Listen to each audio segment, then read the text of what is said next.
그 다음에 7-4는 기판력의 시적 범위라서 나는 이 연습책을 보면 나는 기판력의 어떤 접근을 당사자의 절차 보장으로 보니까 기판력의 정당성의 근거를 첫날 내가 얘기했듯이 강행적 공권적 판단에 대한 법적 안정 때문에 본다면 취소권을 해제하지 못함에 대한 본인의 뭔가 개인적인 거기에 대한 사유 같은 걸 반영할 필요 없이 그대로 기판력의 시적 범위에 의해서 차단된다고 보는 거고 해야 되는데 나는 당사자의 어떤 절차 보장과 관련해서 기판력의 정당성을 근거를 보니까 당사자한테 그런 취소 주장을 하지 못함에 대해서 뭔가 사유가 있는 것을 지금 설정한 이 사례를 놓고서 기판력의 차단을 여러분이 교과서적인 지식으로 그냥 강행적 공권적으로 시적 범위만을 기준으로 차단되느냐 안 되느냐를 생각하는 것에 대해서 내가 조금 더 생각을 추가시켜 놓은 사례예요. 근데 여러분이 지금 당장은 더 그렇게 하지 말고 일단 취소권 해제권은 기판력의 시적 범위에 있어서 지금 취소 해제를 함에 있어서 차단된다. 아까 설명했듯이. 다만 상계권과 건물 매수 청구권은 실무는 차단되지 않는다. 건물 매수 청구권도 나는 조금 또 다른 얘기를 해요. 여기서 시적 범위로 보지 않고 건물 매수 청구권이라는 형성권을 행사했고 결국 행사한 결과 어떻게 된다고 그랬어요? 아까 우리가 처분권과 관련해서 상환이행 판결을 한다 했을 때 건물 매수 청구권을 행사하고 나서 이 피고 측은 결국 매매대금을 청구할 거 아니에요. 그렇죠?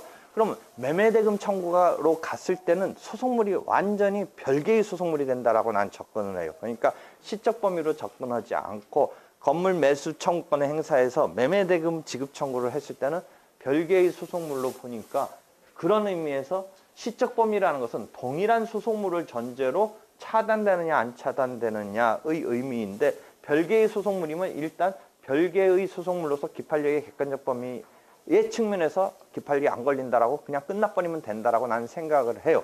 일단 95년도 이 건물 매수 청구권의 판례에서 잠깐 내가 그렇게 말한 것과 같은 표현이 나와요. 그렇지만 일반적으로 이제 건물 매수 청구권, 상계권은 기판력의 시적 범위에 있어서 뒤늦게 행사됐지만 차단되지 않는다라고 보통은 보는데 하여튼 내가 그렇게 추가적인 코멘트를 하는 것에 대해서 뭐 관심 있으면 이해하고 하여튼 그런 정도 상황까지만 얘기를 할게요. 그래서 기판력의 시적 범위 그게 자주 문제되는데 아울러서 한정승인 상속 포기 그 다음에 백지 보충권 이런 것 등등까지 다 이해해야 돼요. 시적 범위의 범주에서. 그 다음에 시적 범위와 관련해서 저번 때 얘기했던 장래 이행해소, 그 다음에 정기금 판결에 대한 변경해소 여기까지 다 이해하고 있어야겠죠. 이미 저번 시간에 설명했던 그런 부분이요. 그래서 거기까지 하고요. 그 다음에 7-5에 있어서 기판력의 이제 객관적 범위에 관한 문제인데 이게 유명한 쟁점이죠.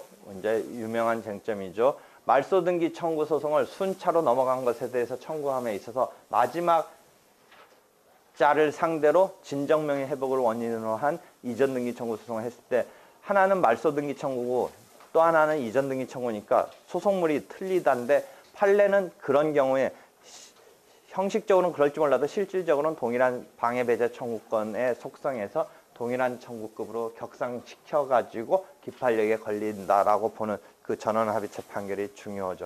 아울러서 그래서 말소등기 청구 속에 이제 들어가서는 또 하나 중요한 쟁점이 뭐예요? 개개의 말소의 원인은 방어방법, 공격방법급이지 소송물급이 아니다. 그러니까 이전등기를 청구함에 있어서는 매매를 기준으로 해서 이전등기를 하느냐, 시효치득을 기준으로 해서 뭐 이전등기를 청구하느냐 등등은 별개의 사건이지만 말소등기권에 있어서는 그 원인이 되는, 말소의 원인이 되는 개개의 사유는 청구급으로 보지 않는다. 소송물급으로 보지 않는다. 그 계속 시험에 나와요. 사례형에. 그래서 요 관련해서 두 가지 쟁점 다시 정리해보면 개개의 순차적으로 넘어간 등기에 대해서 원래 소유주가 말소등기 청구를 함에 있어서 깨지고 나서도 또 이번에는 진정명의 회복을 원인으로 이전등기 청구 내용에 있어서 과거의 판례는 판례에 걸리지 않는다라고 봤지만 현재의 전원합의체 판결 이후에는 동일한 실질적으로 동일한 사건으로 봐서 기판력에 걸린다라고 하는 것과 함께 또 하나 말소등기 청구에 있어서 개개의 말소 원인에 대해서 이게 청구급으로 보느냐 보면서 청구 소송물급이 아니다. 그것은 공격 방어 방법에 불과하다. 이 두 가지가 자주 묻는 쟁점이죠. 그래서 여기까지 정리를 하고요. 그 다음에 7-6은 상계항변과 기판력인데 아까 잠깐 나왔어요. 상계항변 자체로 기판력을 지금 설명해 줘야 되는데 시간상 조금 그런데 216조 2항에 이유중의 판단이지만 그 대항한 수액에 한해서. 그럼 대항한 수액을 넘어서는 부분은 어떻게 돼요? 대항한 수액을 넘어서는. 그러니까 예를 들어 원고의 소구 채권에 대해서 여기서 더 그거보다 큰 금액을 했는데 그 딱 맞는 금액까지는 판단해서 인정해 줬으면 나머지 금액도 사실은 인정된 것에 판단을 했다든지 아니면 인정되지 않는다고 그랬다면 그 넘는 나머지 금액도 인정되지 않는 것인데 그걸 과연 기판력에 걸리느냐 아니냐인데 그거는 결국 이유중의 판단에 기판력을 걸어야 되느냐의 문제로 가고 이유중의 판단이지만 그런 경우는 어제도 일부 청구에서 잠부 청구를 또 청구할 수 있게 하느냐 보면서 신의 측 등과 관련해서 문제 삼을 수 있지 않느냐와 비슷한 맥락에서 상계 항변에 제공된 금액을 넘어선 금액은 단순히 이유급으로 이제 본래의 이유급으로 가서 이 기판력이 걸리지 않느냐. 대항한 수액에 한해서라고 표현했으니까 대항한 수액을 넘어서는 급은 어떻게 되냐 보는데 그것도 마찬가지로 이미 심리를 됐다고 봐서 대항한 수액까지 기판력이 생긴다면 아닌 것도 사실은 같은 결과에 심리가 됐다고 볼 수 있다면 그것을 이유중의 판단에 구속력을 있다라고 봐야 된다면 신의칙 뭐 그런 것 등을 생각해 볼 수는 있다는 거죠. 하여튼 여러분이 조문상 표현되고 있는 정확한 그 기판력은 대항한 수액인데 아닌 부분도 이유중의 판단에서 안 걸릴 거냐 걸릴 거냐 뭐 그런 생각을 해보면서 뭐 걸려야 된다고 생각한다면 어떤 논거로 할 건가 뭐 그런 것을 내가 지금 문제 제기를 했어요. 그래서 그 정도 이해하고요. 그 다음에 7-7은 기판력의 주관적 범위에 대해서 변론 종결 후에 승계인의 범위를 어떻게 포착할 거냐인데 저번 때 어제 조금 얘기했네요. 그 애초에 청구 자체의 속성이 채권적, 물권적에 따라서 어떻게 볼 거냐, 그 다음에 고유한 방어 방법이 있을 때 어떻게 될 거냐 등등인데 결국 고유한 방어 방법이 있다. 즉 통정 허위 표시에 대한 제3자한테 무효 주장을 할 수 없다라는 그 제3자가 여기서 양수받은 제3자가 어떻게 기판력에서 그럼 배제되느냐의 논거가 형식설과 실질설이 어떻게 차이가 있어요. 실질설은 아예 그 자를 변론 종결의 승계인을 실질적으로 봐서 아니라고 봐주는 거예요. 고유한 방어 방법이 있으면 형식설은 일단 승계인이고 그 다음에 그 사람이 집행법에서 이제 나 아니다라고 해서 그 자가 집행을 당할 처지에 있을 때 자기가 주도해서 벗어나야 돼요. 그죠?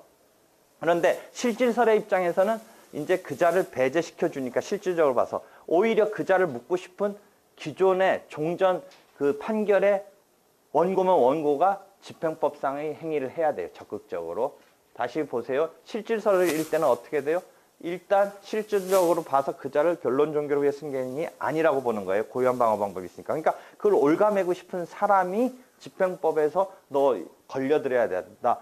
제외될 사람이라고 한 데 대해서 이 사람이 자꾸 체근돼서 그 사람을 채야 돼요. 반면 형식설에 의하면 어떻게 돼요? 일단 변론 종결 후에 승계인으로 들어갔는데 이 자가 걸려들려고 하는 상황에 있는 자가 나 아냐라는 적극적인 행위를 하여서 집행법상의 어떤 그런 조치를 취해서 벗어나야 돼요. 이해할 수 있겠죠? 형식설과 실질성은 결국은 아닌 것으로 가는 과정에서의 설명이 달라지는 거예요. 그래서 그런 것 등을 이해해서 기판력의 주관적 범위를 이해하면 돼요. 그 다음에 7-8은 판결의 편치인데요. 아까 조금씩 이야기했어요. 공시송달적인 방법으로 한 경우와 자백 간주적인 방법으로 한 게 자주 문제되고 그 밖에 어떤 판결의 편치적인 상황이 뭐 있을 수는 있지만 그 두 개가 문제가 되고 그 두 개의 부재를 어떻게 할 건지를 체크해야겠죠. 공시송달의 경우는 451조 1항 11호 사유를 곧바로 적용한다라는 게 일반적인 입장에서 재심 사유가 되고 한편 소송행위의 추후 보완에 있어서 공시송달 되게 된 경우에 있어서 자기가 책임질 수 없는 사유라는 것 등에 대해서 잘 거의 구성할 수 있는 그런 상황이 됐으면 그걸로 돌파구를 찾을 수도 있겠죠. 한편 자백간주의 경우는 그 자체가 451조의 어떤 11호의 공시송달과 같은 급의 재심 사유로 보는 데 대해서는 이제 실무적인 판례 입장은 그렇게 보지는 않고 자백간주적인 방법에 의해서 이제 판결의 편치가 있을 때는 판결이 송달 된 것으로 보지도 않아서 확정되지 아니한 것으로 봐서 이제라도 항소를 할 수 있다라는